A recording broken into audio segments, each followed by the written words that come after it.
Okay, I have a massive Onyx storm theory that I want to talk to you guys about. If you have not read this, if you have not finished it, jump away now and come back once you have, because I want to talk about what is probably the biggest theory I have post reading this book. And it has to do with Violet and who curries her favour out of the gods. Okay, so I believe, and this is thanks to one of my book besties, Sofia, for bringing this theory to me, to which we expanded. I believe that Violet curries the favour of two gods, and that is Dun and Melek. And here is the evidence to justify why. So if you jump to chapter 64 and look at the very beginning of the chapter, it talks about, this is the Dun high priestess talking, and she's talking about Violet and when she potentially went to be kind of blessed by Dun.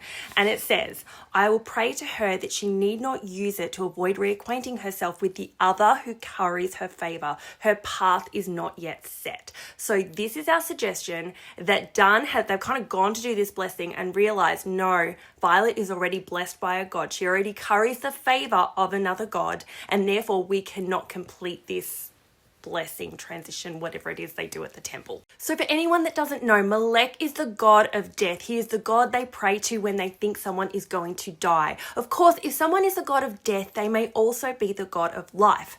So we see many instances throughout all three books where Violet seems to have an impact with Melek, where she will say something to Melek and he will listen. Now, a particular example is with Mira when her throat is slit in chapter 59, and this particular line right here. You can't have her, I whisper up to Melek, and I swear the clouds darken slightly in acknowledgement or maybe mocking. I think that right there is a little example of how Melek seems to listen to Violet, and we have more. What about Liam? What about that torture scene?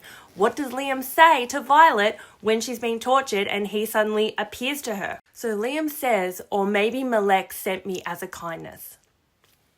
Another moment where we can see Melek potentially getting involved in Violet's life and supporting her through some of the most challenging times. He seems to be listening to her and having some impact in her life. Now, we've got to jump into why we think this has happened, how this has all come about. Now, what we know is that Violet got really, really sick when her mother was pregnant with her. Now, there is the possibility that Violet was on the cusp of death, and Melek has seen a soul that he cares about and loves, and has decided that he wants to let her live. And not only that, but has decided that she can curry his favour.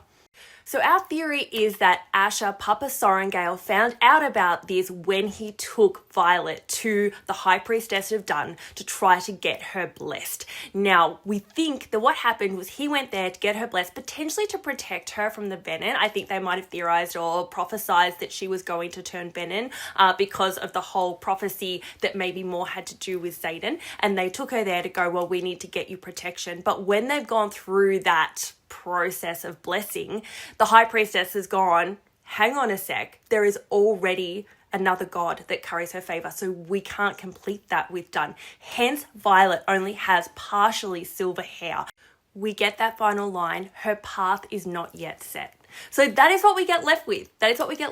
I now believe that Violet has the favour of Melek and Dun, and I think they're having a lot of impact. I think I had a lot of theories that Violet's second signet wasn't just dreamwalking, that there was actually going to be so much more to it, but it could be impact from the gods that we're seeing with the lightning that happened on the island when there was no magic, things like that. Are the gods getting involved? Are they having an influence here, or has her second signet just not fully manifested yet? We've only seen part of it. So share with me your thoughts. What do you think? What do you think of this theory? Would you like me to bring you more? I'm pretty excited. I know for a long time we've heard about the gods and we felt like, are they going to have an influence in the story? It's so awesome to see that we're finally seeing the gods getting involved, and it's pretty exciting.